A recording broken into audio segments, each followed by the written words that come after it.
नमस्कार दोस्तों, स्वागत है आपका हमारे YouTube चैनल पर। आज की ये रिपोर्ट आपको झकझोर कर रख देगी।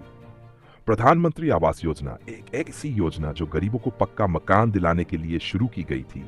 वही योजना अब भ्रष्टाचारियों की कमाई का जरिया बन गई है।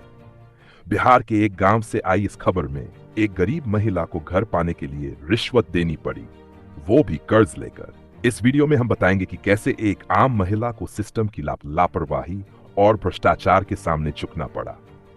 वीडियो को पूरा देखिए, क्योंकि ये सिर्फ एक महिला की कहानी नहीं है, ये हर उस गरीब की कहानी है जो सरकार की योजनाओं के बावजूद घर के लिए तरस रहा है। योजना का उद्देश्य वन टोटी। सबसे पहले जानते हैं प्रधानमंत्री आवास योजना का मकसद क्या था। सरकार ने साल 2015 में यह योजना शुरू की थी ताकि 2022 तक हर बेघर और कमजोर वर्ग के लोगों को पक्का घर मिल सके।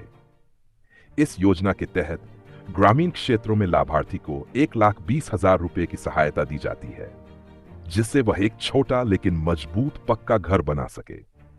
इस योजना की खास बात यह थी कि इसमें किसी भी प्रकार की रिश्वत या बिचौलिए की जरूरत नहीं होनी चाहिए थी। सीधा पैसा लाभार्थी के खाते में जाता है और किस्तों में मकान बनाने के अनुसार भुगतान होता है। लेकिन कागजों पर जो साफ सुथरा दिखता है, जमीनी हकीकत उससे बिल्कुल उल्टी है। बिहार का मामला। अब बात करते हैं बिहार के उस मामले की जिसने सबका ध्यान खींचा है।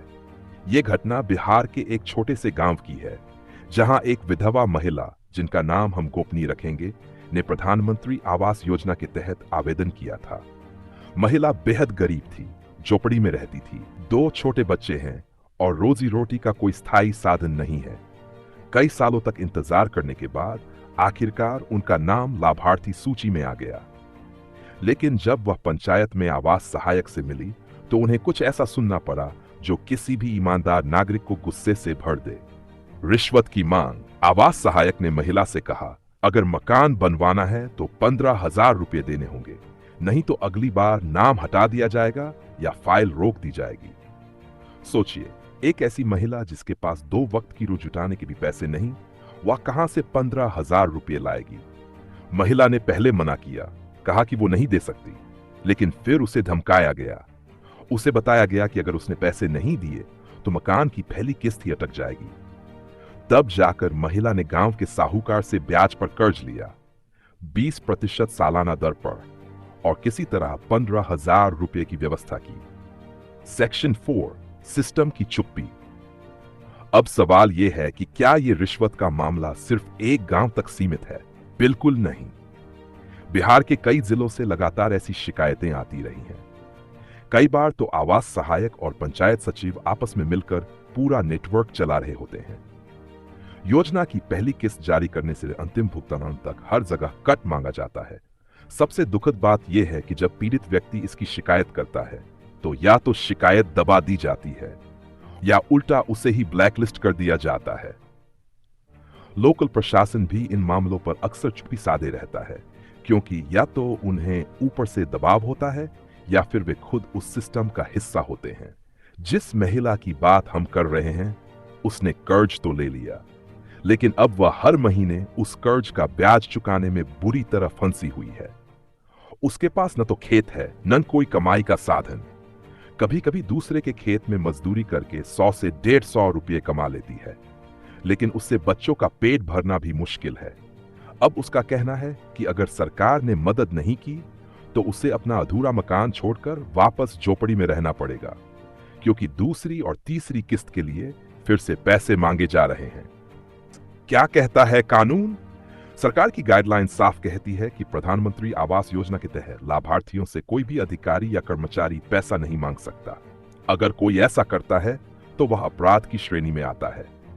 ऐसे मामलों में आईपीसी की धारा 420 धोखाधड़ी और भ्रष्टाचार निवारण अधिनियम लागू हो सकते हैं। लेकिन असल सवाल यह है, जब शिकायत करने वाले को ही डराया जाता है तो वो हिम्मत कहां से लाए? समाधान क्या है? इस सिस्टम को सुधारने के लिए कई कदम उठाए जा सकते हैं। पहली बात, योजना से जुड़े हर भुगतान की जानकारी एसएमएस और ऐप के जरिए लाभार्थी को दी जाए। दूसरी बात, शिकायत के लिए एक स्वतंत्र और प्रभावी पोर्टल हो जो सीधे राज्य स्तर से जुड़ा हो। तीसरी बात, पंचायत स्तर पर योजना का सोशल ऑडिट हो, जिसमें गांव के लोग ही मिलकर देखें कि पैसा कहां गया। और चौथी बात, रिश्वत मांगने वाले अधिकारी पर त्वरित कार्रवाई हो ताकि मिसाल बने।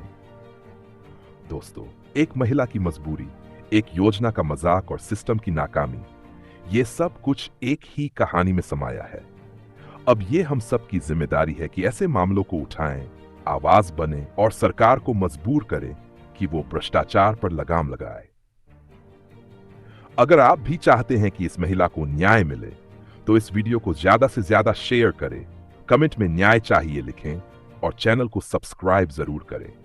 हम फिर लौटेंगे एक और सच के साथ। तब तक के लिए सुरक्षित रहिए, जागरूक बनिए। धन्यवाद।